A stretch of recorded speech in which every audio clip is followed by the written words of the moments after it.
伫屏东内埔这站呢，总是有一台货车伫半路向安尼呛烟，拄好经过屏东客运这驾驶呢，是甲路边的民众拢摕这灭火器，赶紧冲去斗拍火。尤其是这驾驶呢，第一时间就落车来救灾，一直等到消防人员来接手。这个好心的客运驾驶嘛，互网友是真恶乐，要求讲这客运公司呢，应该就爱甲伊鼓励。 你到底遐冰去呢？无，我开这。一台3吨半的货车，车身起烟停伫路边，几来位民众手拢摕着灭火器，准备斗拍火。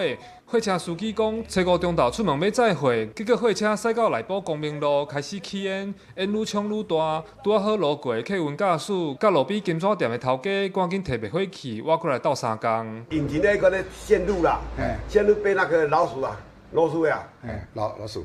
摇罐你换了，他拿2只，然后我赶快拿2只，不过他那些沙类啦，相对来把它打开侧头，它喷水了。当事人足感谢斗3工的民众，尤其是屏东客运的驾驶，伊当咧走车，看到货车出状况，赶紧把客运驶到路边停，向车顶的旅客讲要去斗拍火，就摕灭火器落车。这个行为嘛，互网友讹乐，希望客运公司会当甲保障。有看到明我们驾驶员二话不说，就立即帮忙了。